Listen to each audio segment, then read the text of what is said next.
Hello students, this is Umang Sharma from आपका सहपाठी। Students, आज हम करेंगे फाइनेंशियल स्टेटमेंट, आपकी एनसीईआरटी की बुक का क्वेश्चन नंबर 12 जो कि 369 पेज नंबर पर दिया हुआ है। इससे पहले वाले 11 क्वेश्चंस आपको देखने हैं, आप प्लेलिस्ट में जाकर देख सकते हो, वो वहां पर हैं। ठीक है, चलो आओ स्टार्ट करते हैं। अच्छा, एक चीज और इस क्वेश्चन के बारे में, ये क्वेश्चन जो हमने बाकी 11 क्वेश्चंस के उनसे थोड़ा सा डिफरेंट है। तो क्या डिफरेंट है वो मैं आपको पहले नहीं बताऊंगी, हम जैसे जैसे क्वेश्चन सॉल्व करेंगे आपको खुद पता चल जाएगा। ठीक है, फर्स्ट दिया हुआ है आपको स्टॉक। स्टॉक ओपनिंग स्टॉक है, सब पर कहाँ जाएगा? ट्रेडिंग अकाउंट में सबसे ऊपर लिख लो, ट्रेडिंग ओपनिंग स्टॉक।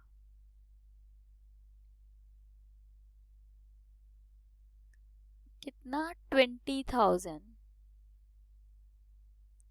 उसके बाद में आपको दिया हुआ है कैश। कैश आपको पता है कैश कहाँ जाता है? बैलेंस शीट में असेट साइड में।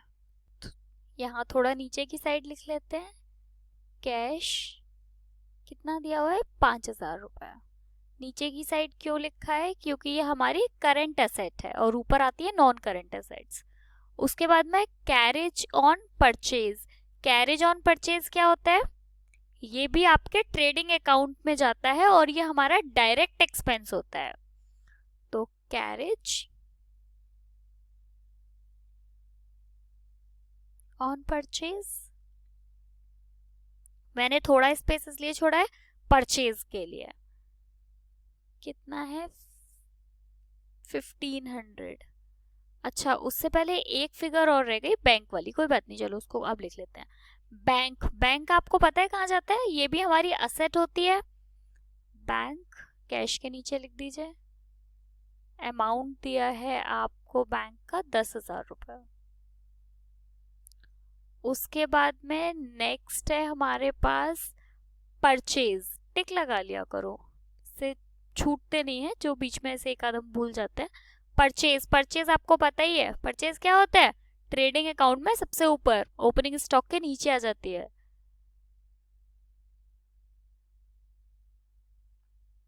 परचेज आपको दी हुई है 1,90,000 की। मैं थोड़ा सा नीचे लिख लेती हूँ इसको। उसके बाद में नेक्स्ट आपको दिया हुआ है ड्राइंग। ड्राइंग लाइबिलिटी होती है, कैपिटल से माइनस करके लिखते हैं, इसलिए अभी इसको अंदर ही लिख लेंगे। ड्राइंग कितनी दी हुई है? 9,000 रुपये, बैलेंस शीट में जाती है। उसके बाद में है वेजेस। वेजेस कहाँ जाते हैं? वेजेस आपके ट्रेडिंग अकाउंट के डेबिट साइड में। वेजेस आपका डायरेक्ट एक्सपेंस होता है। 5,500 के वेजेस हैं। 5,500 नहीं, सॉरी, 55,000 के। हाँ, उसके बाद में नेक्स्ट हमें दिया हुआ है मशीनरी। मशीनरी असेट है हमारी, लिख लीजिए यहाँ पे मशीनरी।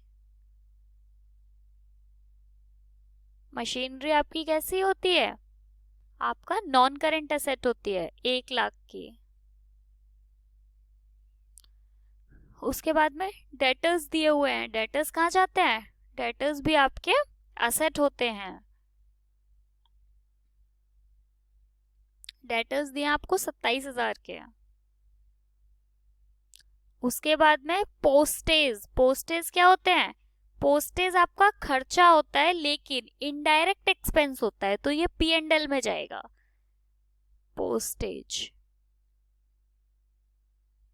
पोस्टेज का अमाउंट आपको 300 दिया हुआ है। हाँ, 300। उसके बाद में सन्ड्री एक्सपेंस। सन्ड्री एक्सपेंस भी हमारे इनडायरेक्ट एक्सपेंस होता है, तो P&L में आ जाएगा। सन्ड्री एक्सपेंस कितने का दिया हुआ है? 1,700 का। सिंपल सा फॉर्मेट है, जितने भी डायरेक्ट एक्सपेंस हो वो सारे कहाँ लिख दो? वो सारे आप लिख दो अपनी ट्रेडिंग अकाउंट में, और जितने भी इनडायरेक्ट हो वो सारे लिख दो P&L में। और ट्रेडिंग में कौन कौन से 5 आते हैं वो मैं हम लोग लास्ट वाले वीडियो में बहुत अच्छे से डिस्कस कर चुके हैं, लिंक है आपके डिस्क्रिप्शन में, उसको एक बार जरूर देखिएगा। उसके बाद में है आपके पास रेंट। रेंट भी हमारा इनडायरेक्ट एक्सपेंस होता है, मैं थोड़ा सा ऊपर लिख लेती हूँ इसको। क्योंकि नीचे शायद स्पेस का प्रॉब्लम रहेगा इसलिए। रेंट कितने का है? 4500 का। ये हो गया। उसके बाद में है हमारे पास फर्नीचर। फर्नीचर क्या होता है? असेट है हमारी। फर्नीचर कितने का? 35,000, 35,000 का। उसके बाद में आपको दी हुई है सेल। सेल आपको पता ही है ट्रेडिंग अकाउंट के क्रेडिट साइड में कितने की है? 2,45,000। उसके बाद में दिए हुए हैं क्रेडिटर्स। क्रेडिटर्स क्या होते हैं? हमारी लाइबिलिटी होती हैं। अब तो आपको भी सारी चीजें याद हो गई होंगी ना कि क्या कहाँ जाएगा। इतने सारे क्वेश्चन सॉल्व कर लिए हैं। 10,000 के क्रेडिटर्स हैं। उसके बाद में दिया हुआ है बिल्स पेबल। बिल्स पेबल क्या होते हैं? लाइबिलिटी होती है जो कि हमें पे करनी होती है। बिल्स पेबल आपको दिए हैं 4,000 के। उसके बाद में कैपिटल है, 2 लाख की कैपिटल दी है। कैपिटल आपकी लाइबिलिटी होती है 2 लाख। अब बस हो गया सारा। चलो कैलकुलेशन करते हैं। सबसे पहले परचेज की कैलकुलेशन। अच्छा सेल में कुछ रिटर्न नहीं है, है ना? अच्छा नीचे एक क्लोजिंग स्टॉक और दिया हुआ है। हम इस बारे में बहुत डिटेल में पढ़ चुके हैं कि जो भी ट्रेडिंग अकाउंट के बाहर कुछ दिया हो तो वो हमेशा क्या होती है? एडजस्टमेंट होती है। और एडजस्टमेंट हमेशा 2 साइड आती है। तो क्लोजिंग स्टॉक क्या हो गई? एडजस्टमेंट। अब लिख लो यहाँ पे, एक तो ट्रेडिंग अकाउंट के क्रेडिट साइड में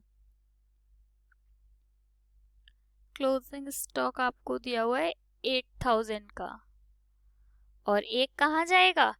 बैलेंस शीट के असेट साइड में। क्लोजिंग स्टॉक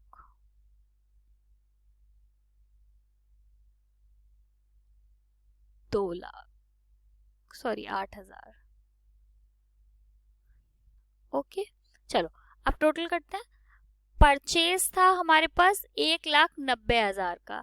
इसमें कोई भी रिटर्न नहीं है इसलिए अब इसको बाहर लिख दो। सेम सेल के साथ भी ऐसा ही करो। आप लगाते हैं टोटल। टोटल पहले किस साइड का लगाएंगे? क्रेडिट साइड का हमेशा। तो क्रेडिट साइड का टोटल 2 फिगर्स है हमारे पास। क्रेडिट साइड में 2 फिगर्स है, इनका टोटल आ रहा है ये 2,53,000।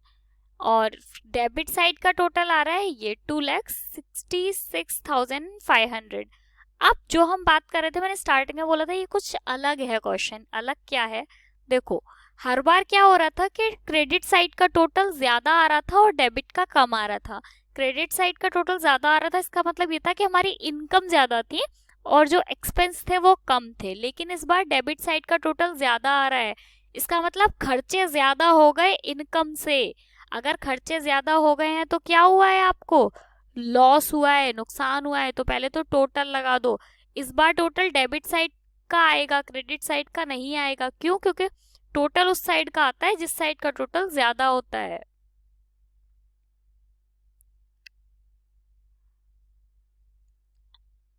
अब डेबिट साइड के टोटल में से क्रेडिट साइड का टोटल माइनस कर दो। माइनस, क्योंकि अब हमें क्या हुआ है? लॉस हुआ है, तो वो क्रेडिट साइड में लिखेंगे ग्रॉस लॉस। कितना आया हुआ है लॉस? 1,35,000, नहीं सॉरी 13,500 का लॉस हुआ है। हाँ 1 लाख नहीं, 13,500 का लॉस हुआ है। अब क्या करोगे?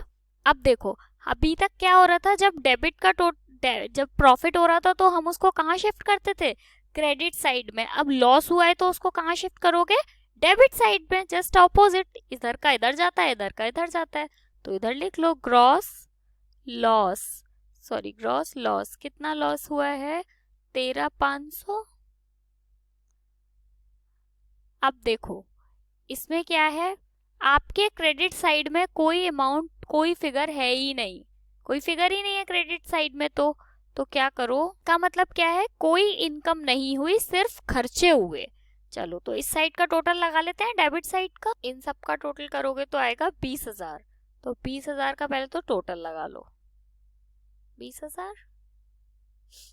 उसके बाद में क्योंकि इधर कोई फिगर ही नहीं है तो आप डायरेक्टली लिख दो इधर क्या? Net loss. वैसे नेट प्रॉफिट होता था तो हम डेबिट साइड में लिखते थे 20,000। ये वाला समझ में आ गया होगा। प्रॉफिट होता था तो इधर लिखते थे, अब नेट लॉस हुआ है तो इस साइड लिखा है। अब बैलेंस शीट का करते हैं। बैलेंस शीट में ड्राइंग है तो ड्राइंग माइनस करते हैं। नेट प्रॉफिट होता था तो हम कैपिटल में प्लस करते थे, लेकिन इस बार नेट लॉस हुआ है तो माइनस करेंगे 20,000 रुपया। तो कैपिटल का आप कैलकुलेशन करोगे तो आपका आएगा लास्ट 0,0,0,1,9,2 और 1 है ना, 171। ठीक है, क्रेडिटर्स अब लगाते हैं। क्रेडिट्स इसका बैलेंस शीट के डेबिट और क्रेडिट साइड का टोटल। तो इसका पहले हम क्रेडिट साइड, किसी भी साइड का टोटल आप इसमें पहले या बाद में कर सकते हो।